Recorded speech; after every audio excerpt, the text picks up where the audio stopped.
Hey there, my name's Prokopenko. Thanks for watching Proko. This is the first figure drawing video, and it's probably one of the most important. In this lesson, I'll be covering gesture.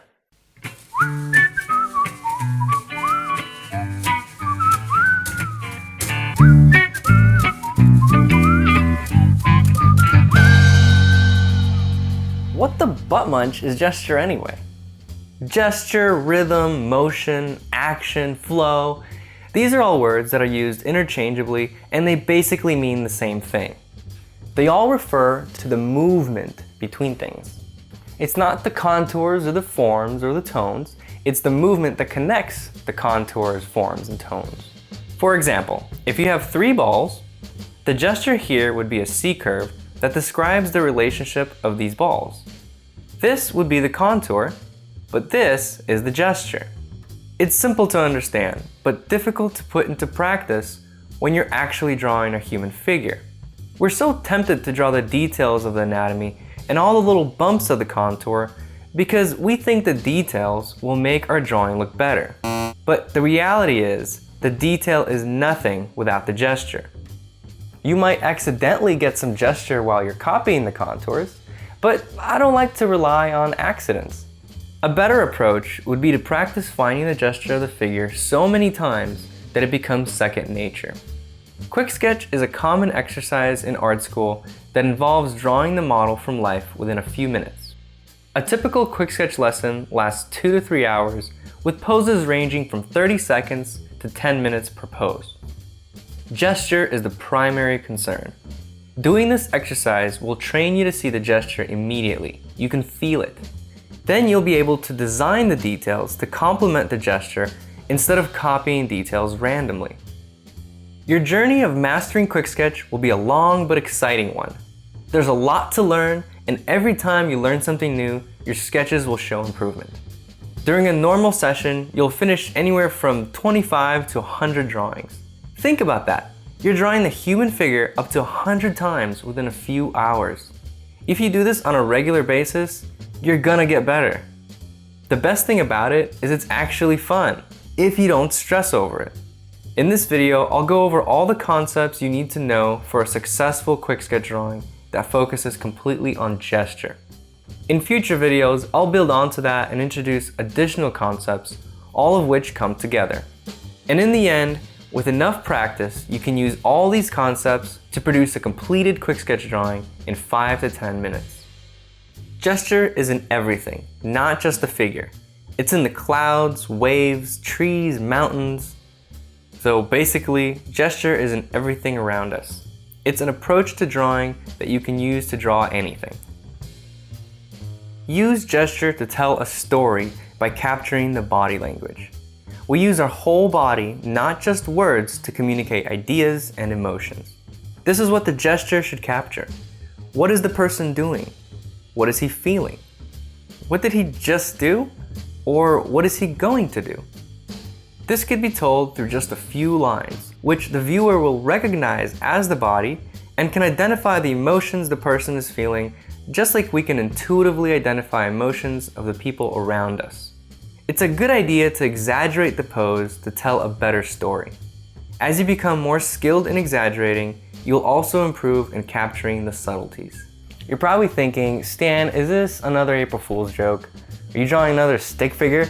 No, don't think of it as a stick figure, because that could make your drawing stiff. They're not sticks. They're not straight lines. They're action lines. Observe the pose and analyze the movement. It's more about how it feels rather than how it looks. Later, we will add more structure to these drawings to make the figures feel more solid and real. So for those of you that don't find this inspiring and are thinking, I don't want my people to look like spaghetti, remember that this is not meant to be as a finished drawing. It's an exercise to practice a concept. You're training your mind to see rhythm in everything you draw. You're training your mind to consider more than just the contours when you're drawing shape. It's an important concept that needs to be intuitive. In all these drawings that you're seeing now, the element of gesture was applied to the anatomy to make the figure dynamic. Let's go over some important concepts to remember while practicing your gesture drawings. The longest axis. When you look at a form and try to find the gesture, look at its longest axis. Going down the length of the torso, down the length of the leg, down the length of the arm. It's in the longest axis of each form where you'll find the fluid motion from one form to the next. CSI.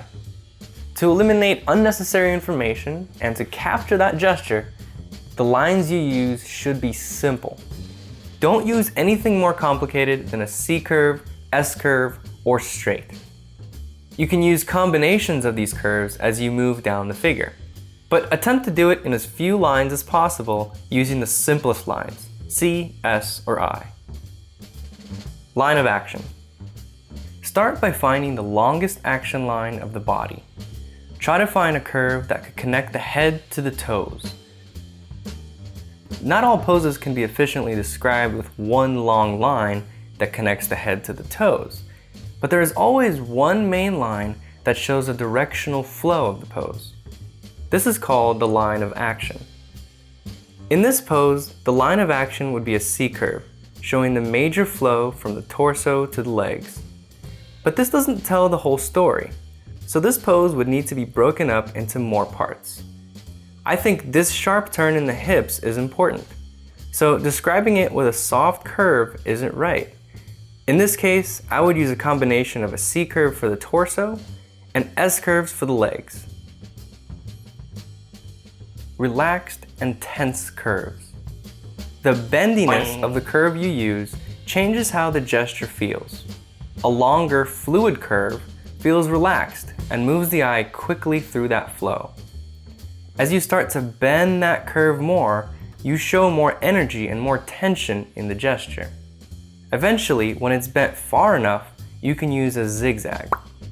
A zigzag indicates tension, sharp corners, very sudden changes in the movement. Nature presents this very well with water. When the water is calm, the waves flow in an S-curve rhythm. During a storm, when there's more energy in the water, the waves flow in a zigzag pattern. So when you want to create tension, think zigzag. When you want to show something is relaxed, use a flowing curve. The asymmetry of the body. Consider the asymmetrical aspect of the body from the side. The forms alternate in angle from head, rib cage, pelvis, upper leg, and lower leg. This causes alternating C-curves that lead the eye through the body, like a river flowing through a stream. The tendency for us is to make things symmetrical, but this stiffens the gesture and makes the figure look like a snowman. Hey there, my name's Prokopenko. Thanks for watching Proko.